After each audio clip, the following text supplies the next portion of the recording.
नमस्कार, बहुत बहुत स्वागत है। मैं हूं अमित सिंह, आप देख रहे हैं प्राइम न्यूज का डिजिटल प्लेटफॉर्म। क्या कांग्रेस में अंदर खाने सब कुछ ठीक नहीं चल रहा है? क्या राहुल गांधी के नेतृत्व से या मल्लिकार्जुन खड़गे के नेतृत्व से कांग्रेस के नेता परेशान हैं, उन्हें नापसंद कर रहे हैं? क्या कांग्रेस का एक धड़ा यह चाहता है कि प्रियंका गांधी एक बार फिर से कांग्रेस की कमान संभालें? क्या प्रियंका गांधी के अंदर इंदिरा गांधी वाली छवि कांग्रेसी नेताओं को दिखाई देती है? और क्या राहुल गांधी इतने कम एक्सेसिबल हो गए नेताओं के लिए, कार्यकर्ताओं के लिए, कि पार्टी धीरे धीरे अब अपना जनाधार ज्यादातर राज्यों में खोती चली जा रही है? मूलतः 3 राज्य जहां कांग्रेस की सरकार है, तेलंगाना, हिमाचल प्रदेश और कर्नाटक।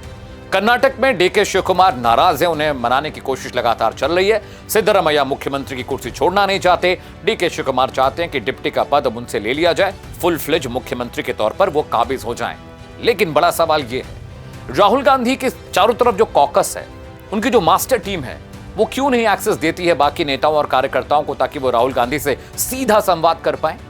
और आखिरकार ये सवाल क्यों खड़े हो रहे हैं कि पार्टी के भीतर कांग्रेस वर्सेस प्रियंका या राहुल गांधी वर्सेस प्रियंका सरकार होने जा रहा है?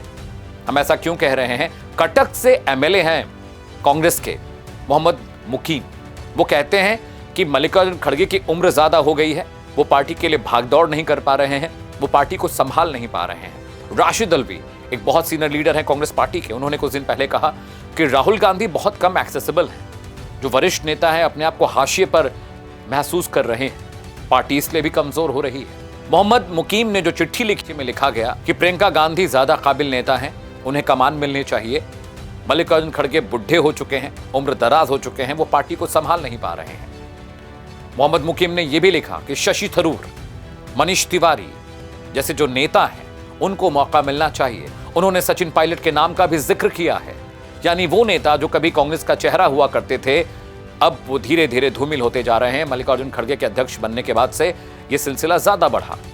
जितिन प्रसाद का नाम आपको याद होगा, उत्तर प्रदेश की राजनीति में कांग्रेस का एक बड़ा चेहरा थे, बीजेपी ज्वाइन कर ली, कांग्रेस से नाता टूट गया। शिकायत उन्होंने भी यही कही कि जब भी हम बात करना चाहते हैं आला कमान से, मिलना चाहते हैं, हमें परमिशन नहीं मिलती। सचिन पायलट का वाकया आपको याद होगा, जब राजस्थान में सियासी भूचाल आया, वहां पर वो पार्टी छोड़ने पर बिल्कुल आमादा थे। मान मनोवल के बाद उन्हें डिप्टी सीएम के पद पर बिठाया गया, और जो पुराने नेता कांग्रेस के सीनियर लीडर्स थे, उनके साथ उनकी कभी नहीं बनी। एक और नाम आपको याद होगा, ज्योतिरादित्य सिंधिया, मध्य प्रदेश में पार्टी का सबसे बड़ा चेहरा थे, पार्टी छोड़ी, बीजेपी का हिस्सा बने।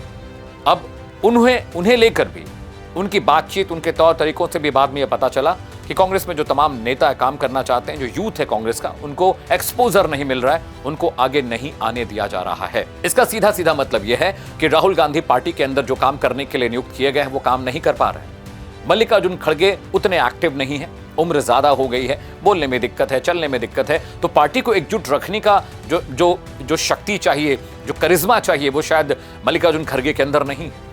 बिहार बुरी तरह हारी कांग्रेस, महागठबंधन को करारी वहां पर हार भी, मध्य प्रदेश हारे, छत्तीसगढ़ हारे, आने वाले चुनाव में राजस्थान वो हारे। आने वाले चुनाव में बहुत सारे ऐसे राज्य हैं जहां पर विधानसभा चुनाव होने हैं, अगर वहां भी कांग्रेस हारती है तो ठीकरा किस पर फूटेगा?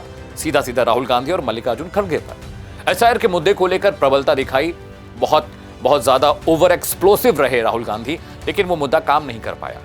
तो बड़ा सवाल यह है, क्या एक बार फिर से लड़ सकती हूं की तर्ज पर प्रियंका गांधी पार्टी में वापसी कर रही हैं? आपको याद होगा, यूपी में विधानसभा चुनाव के दौरान एक बार फिर से कांग्रेस ने उन्हें लॉन्च किया था। ऐसा लगा था कि कांग्रेस फिर से पटरी पर लौट आएगी, यूपी की सियासत में उसका कद, पद और प्रतिष्ठा बढ़ जाएगी, लेकिन हुआ नहीं। ढाक के 3 पर कांग्रेस को बुरी तरह हार मिली।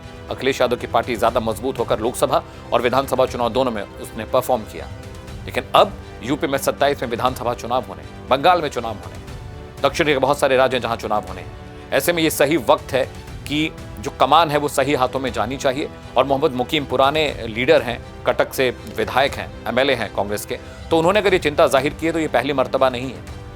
आपको याद होगा, कपिल सिब्बल, सलमान खुर्शीद, राशिद अल्वी, ये वो नेता थे जिनके चेहरे और नाम से कांग्रेस को पहचान मिलती थी, लेकिन वो नेता कहीं गुम हो गए हैं। सिर्फ यदा कदा मीडिया के बयानों में इनकी तस्वीरें आप माइक पर देख सकते हैं।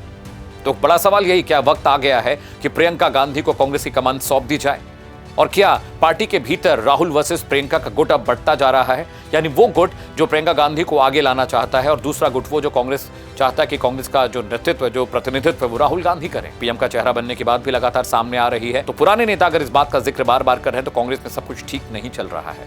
और जो पॉलिटिकल पंडित हैं, चौराहे के चाणक्य, वो कहते हैं कि ये बहुत हाई टाइम है कांग्रेस के लिए कि वो अपने पार्टी के भीतर स्ट्रक्चरल चेंजेस को करे, कुछ पदों को घटाए बढ़ाए, कांग्रेस वर्किंग कमेटी का स्ट्रक्चर चेंज करे, सीवीसी का स्ट्रक्चर चेंज करे, जो इनकी कोर कमेटी है चुनाव में जो टिकट बंटवारे का काम करती है, उन सब चीजों में आमूलचूल परिवर्तन करने की जरूरत है, क्योंकि कांग्रेस सच में कमजोर हो रही है, जमीन पर भी और संगठन के तौर पर भी। तो ऐसे में ये समझा जाए कि आने वाले विधानसभा चुनाव में प्रियंका गांधी एक बार फिर से कांग्रेस की कमान संभालने जा रही हैं, और क्या राहुल गांधी को पीछे करना होगा, क्योंकि राहुल गांधी ठीक तरीके से पार्टी को नहीं चला पा रहे हैं। ये हम नहीं कह रहे हैं, बीजेपी कह रही है। बीजेपी ये दावा कर रही है कि कांग्रेस की लड़ाई ईवीएम से नहीं है, बीजेपी से नहीं है, अपने खुद के कार्यकर्ताओं से, नेताओं से और अंदर खाने जो गुटबाजी चल रही है उससे है। शहजाद पूनावाला कांग्रेस के राष्ट्रीय प्रवक्ता, उन्होंने ट्वीट कर लिखा कि कांग्रेस की लड़ाई खुद से है, ईवीएम से नहीं है। बीजेपी के अलग अलग एक्स हैंडल से एक पोस्टर ट्वीट किया जा रहा है जिसमें मोटा मोटा लिखा हुआ है कि ऐसा लगता है कि पार्टी के भीतर प्रियंका गांधी वर्सेस राहुल गांधी होता चला जा रहा है। जो सीनियर लीडर्स है वो प्रियंका के साथ खड़े दिखाई दे रहे हैं, बाकी के नेता कांग्रेस को सपोर्ट कर रहे हैं। लेकिन बड़ा सवाल, सोनिया गांधी की चुप्पी क्यों है? सोनिया गांधी क्यों चुप है? एक पार्टी जो देश की सबसे पुरानी पार्टी है, एक पार्टी जिसके नेता आज़ादी की लड़ाई में शरीक हुए, एक पार्टी जिसने दुनिया को बताया और सिखाया कि भारत में भी लोकतंत्र स्थापित किया जा सकता है, एक पार्टी जहां से बहुत सारे स्वतंत्रता सेनानी निकले, एक पार्टी जिसने भारत को भारत बनाया, वो पार्टी अब क्यों गुम होती जा रही है, क्यों खत्म होती जा रही है? और बीजेपी ज्यादातर इलाकों में जीत कर आ रही है। भारत के मैप पे आप देखेंगे तो भगवा ज्यादा दिखेगा, पंजा कम। आज के एक्सप्लेनर में फिलहाल इतना ही, लेकिन प्राइम न्यूज पर खबरों का सिलसिला लगातार जारी है। हमारे वीडियोस को लाइक करिए, शेयर करिए, सब्सक्राइब करिए। नमस्कार।